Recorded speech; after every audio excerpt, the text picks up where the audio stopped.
राम राम भाई सभी को। क्या हाल है, कैसी चल रही है तैयारी आपकी? रात के 12 बज रहे हैं और आपके लिए वीडियो शूट कर रहा हूँ। जता नहीं रहा, मतलब करना पड़ेगा भाई। आप लोग वेट करते हो मेरा, थैंक यू उसके लिए। और मुझे भी अच्छा लगता है कि तुम मेरा वेट करते हो, इसलिए मुझे भी नींद नहीं आती कि जब तक वीडियो का काम पूरा नहीं हो जाता। या फिर ये काम भी मुझे ना जिम्मेदारी ऐसा लगने लग गया कि तुम लोग वेट करोगे, इसके लिए वीडियो लाना ज़रूरी है।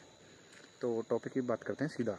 तो आज का टॉपिक मैं सोच रहा था कि अगर तुम्हारा टेस्ट में स्कोर नहीं बढ़ रहा है, क्योंकि कुछ लोग कमेंट कर रहे थे कि यार भैया टेस्ट तो लगा रहे हैं लेकिन स्कोर उतना का उतना दे रहा है, बहुत सारे टेस्ट लगा रहे हैं लेकिन स्कोर बढ़ नहीं रहा है।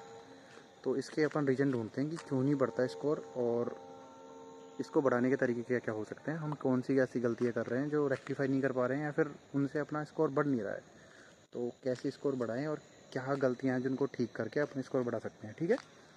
तो पहले अपन गलती की बात करते हैं कि आप और हम क्या गलती कर रहे हैं। जब तक मैंने वो गलती करी थी, मुझे मेरा भी सिलेक्शन नहीं हुआ था। जैसे ही मैंने उन चीज़ों को ठीक करा, मेरे लगातार 4-5 बैक टू बैक पिछले 6-7 महीने में एग्ज़ाम दिए, सारे एग्ज़ाम निकले हैं।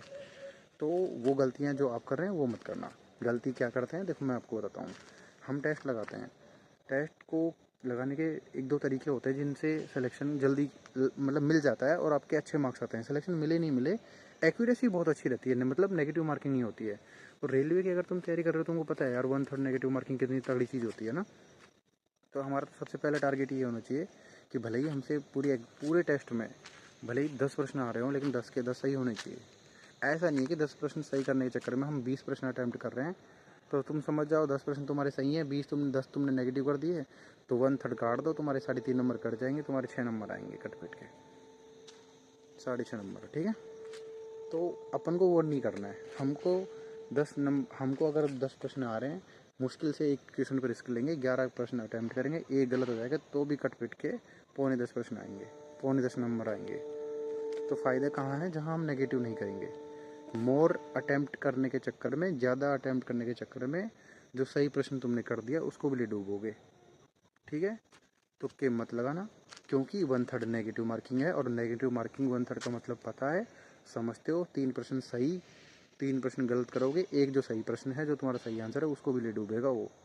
तो इसका मतलब समझो, बहुत तगड़ी चीज़ है ये। एक एक नंबर से हज़ारों हज़ारों बच्चे पीछे, आगे लाखों बच्चे आगे पीछे हो जाते हैं। ग्रुप डी का जो फॉर्म आता है, एनटीपीसी का जो फॉर्म आता है ना, तो 20-20, 30-30 लाख, ग्रुप डी में तो करोड़ों में फॉर्म जाते हैं। तो समझ रहे हो ना इसकी इंपॉर्टेंस नेगेटिव मार्किंग की। तो नेगेटिव मार्किंग करना ही नहीं है हमको। इस पे काबू करने की चीज़ें 2-3 तरीके बताता हूँ मैं तुमको, ठीक है। तो ध्यान रखना, एक तो तुम क्या है कि हम पेपर को जल्दी अटैम्प्ट करने के चक्कर में, या फिर बहुत ज़्यादा अटैम्प्ट करने के चक्कर में नेगेटिव मार्किंग कर देते हैं। तो हमको वो सारा नहीं करना है जो बाकी लोग करते हैं। तुम मेरे भाई जैसे हो, तुम मेरा परिवार जैसे हो, अगर लड़की देख रही हो तुम मेरी बहन जैसी हो। हमको ना 3-4 चीज़ें हटानी है आज के बाद टेस्ट लगाते टाइम। तो क्या करना है हमको, जैसे कि अगर तुम टेस्ट लगाते हो तो किसी भी टेस्ट को एक बार में पूरा अटैम्प्ट मत करो। जैसे कि 75 क्वेश्चन आएंगे मान लो, और उसमें से आपको 1 घंटे का टाइम मिलेगा 75 क्वेश्चन को अटैम्प्ट करने के लिए। तो वो ना, तुम ऐसा नहीं है कि 60 मिनट मिली है 75 क्वेश्चन करने, तो आराम आराम से करेंगे, 60 क्वेश्चन है आराम से हो जाएंगे, ऐसा नहीं करना है। या फिर ऐसा जल्दबाजी भी नहीं करनी है, क्योंकि फिर वो नेगेटिव होंगे, क्या मतलब है। करना क्या है देखो, पेपर को हम एक 75 क्वेश्चन आएंगे, इनको हम 3 पार्ट में डिवाइड करते हैं। 3 टाइप के प्रश्न होते हैं। एक टाइप के प्रश्न वो आएंगे किसी भी एग्जाम में, ऐसा नहीं है मैं केवल लोको पायलट के लिए बता रहा हूँ। तुम कोई भी टेस्ट लगा के देख लेना, और ये वाली स्ट्रेटेजी अपना के देख लेना, आपको काम आएगी। नहीं आती तो आके बताना भाई, नहीं आई तो फिर उसका कुछ और समाधान ढूंढेंगे, ठीक है। मैं कोई मास्टर नहीं हूँ, मैं कोई टीचर नहीं हूँ, मैं एक तुम्हारी तरह स्टूडेंट ही था आज से 6 महीने पहले, समझ रहे हो। तुम भी वही इस कंडीशन में जो कंडीशन में मैं था। तुम 99 नंबर की सीढ़ी पे खड़े हो, मैं बस 100 नंबर की सीढ़ी पे खड़ा हूँ। तुम्हारे मेरे बीच में फासला बहुत ज़्यादा नहीं है। इस फासले को ख़त्म करते हैं आज बैठ के। थोड़ा सा टाइम देना मुझे, चीज़ें क्लियर करते हैं। 3 टाइप के प्रश्न होंगे। एक टाइप के प्रश्न वो होंगे जो हमको देखते ही हम कर देंगे उनको, जैसे कि कोशिका की खोज किसने की थी? रॉबर्ट हुक ने। आपको आता है, आपने देखा, आपको प्रश्न का आंसर आ गया, तो उसको ना करने में टाइम मत लो, उसकी खुशी मत मनाओ कि यार ये प्रश्न तो मुझे आता है और भाई मज़ा आ गया, कितना जी पेपर आया है। तो वो फिर तुम मज़े के चक्कर में टाइम निकल जाएगा। अगर तुम टेस्ट भी लगा रहे हो ना घर पे बैठ के, तो भी इसको थोड़ा सीरियस लेके लगाओ कि यार मैं एग्जाम में बैठा हूँ, वैसा फील करके लगाओ, ठीक है। तो थोड़ी घबराहट वहीं खत्म हो जाएगी। 3 टाइप के प्रश्न बता रहा हूँ, सॉरी मैं टॉपिक से भटक जाता हूँ बीच बीच में। 3 टाइप के प्रश्न होते हैं। एक टाइप के वो प्रश्न जो हमको देखते ही आएंगे, एक टाइप के वो प्रश्न जो हमको आते होंगे लेकिन कॉन्सेप्ट थोड़ा क्लियर नहीं होगा, थोड़ा थोड़ा अटकेंगे हम। एक तो वो टाइप के, तीसरे टाइप के प्रश्न वो आएंगे टेस्ट में, एग्ज़ाम में, जो हमने कभी आज तक पढ़े नहीं होंगे या फिर हमको चैप्टर क्लियर नहीं होगा। हम फंसते हैं हमेशा उन टॉपिक में, उन क्वेश्चंस में जो हमको आते तो हैं लेकिन हमने ढंग से नहीं पढ़े, फिर वो हमारा टाइम पूरा खा जाते हैं। समझ रहे हो ना आप मैं क्या कह रहा हूँ? उनको अपन को ऐसा लगता है अरे यार तो मैंने पढ़ा था यार, इसको तो मैं करूँगा। उसको करने के चक्कर में आपके 2 मिनट चली गई, आपका आंसर भी नहीं आया। वहाँ पे आंसर आया 78.5, आपका आ रहा है 76.7।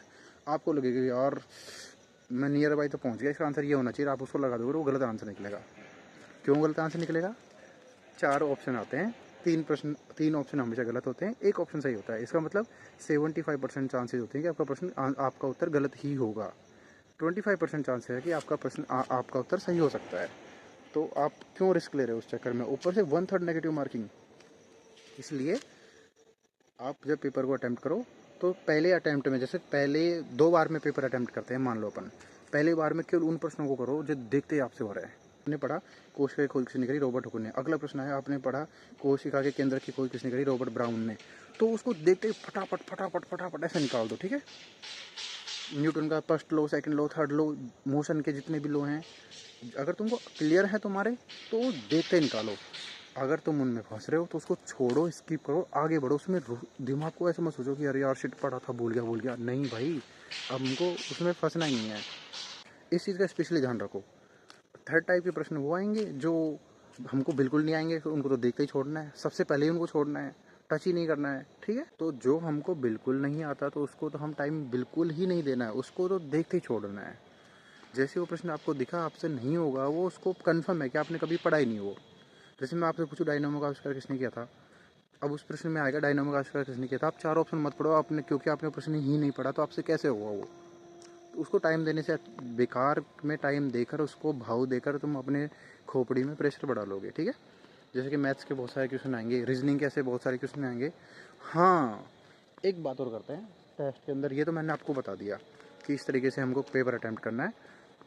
एक दो चीज़ ऐसी होती है, मैथ्स और रीजनिंग के कुछ क्वेश्चन ऐसे होते हैं जो प्रेशर में हमसे नहीं होते हैं। जैसे कि पेपर खुलता है, सबसे पहले पेपर शुरू हुआ हमारा, सही बताऊँ रियलिटी, तुम भी जानते हो इस बात को, कि जैसे एग्ज़ाम का अपने सामने कंप्यूटर स्क्रीन पर पेपर खुलता है ना, तो हमारा दिमाग एकदम से पैनिक हो जाता है कि अरे मुझे करने जल्दी से, मेरी नौकरी का सवाल है।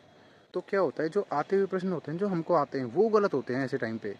इसलिए मैं बोलता हूँ ना आपको 2 बार में पेपर अटैम्प्ट करना, वो मैं इसीलिए बोलता हूँ क्योंकि जब हम अच्छे सिंपल से प्रश्नों को एक बार कर लेते हैं ना, तो हमारा दिमाग एक फ्लो में आ जाता है कि वो फिर टफ़ क्वेश्चंस को भी डील करने लग जाता है। लेकिन आपका माइंड है ना जो टफ़ क्वेश्चंस को तभी कर पाएगा जब फ्लो में आएगा।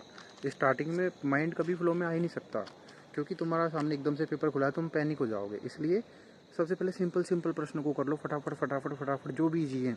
जैसे तुमको लग रहा है ना कोई ब्लड रिलेशन का कोई क्वेश्चन है रीजनिंग का और वो टाइम टेकन है, तो उसको देखते छोड़ो, लंबा दिखेगा छोड़ दो उसको बोला अगले अटैम्प्ट में करूँगा, मुझे आता तो है लेकिन ये टाइम खाएगा और मेरा दिमाग ख़राब कर देगा, इसलिए मैं इसको अगले अटैम्प्ट में करूँगा। ऐसे बहुत सारे क्वेश्चन आएंगे जो टाइम टेकन होंगे, तुमको लगेंगे तुम कर सकते हो, लेकिन उनको उस टाइम के लिए छोड़ना है और आगे बढ़ना है। दूसरे राउंड में वापस आओ स्पीड में। जैसे कि अगर 60 मिनट आपको टाइम मिला है, 75 क्वेश्चन है ना, तो तुम एक बार में 40 मिनट के अंदर अंदर पूरे पेपर को देख लो, 20 मिनट बचेगी। तुमने कम से कम 10-12 क्वेश्चन को मार्क किया होगा जो तुम कर सकते हो, उनके वापस आओ, उनको फिर उनको देखो, मैं गारंटी दे रहा हूँ तुमसे वो प्रश्न हो जाएंगे। इस तरीके से करो और अच्छे से पढ़ो, हो जाएगा यार, करने से हो जाता है।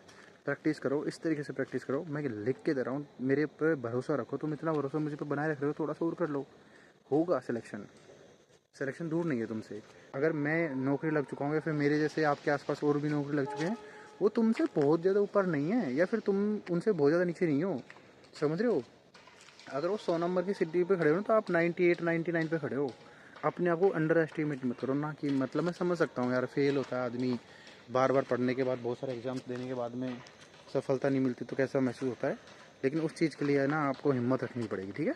और ऐसा भी हो सकता है कि कुछ टॉपिक के तुमने बहुत अच्छे से प्रैक्टिस लगाई हो, कुछ टेस्ट में तुमने पूरी ताकत लगा दी हो और जिस तरीके से मैंने बताया तुमने वो तरीका भी फॉलो कर लिया, लेकिन तुम्हारा स्कोर नहीं बन रहा, तो हिम्मत मत हारना, 1-2 बार ट्राई करना, होगा, ठीक है।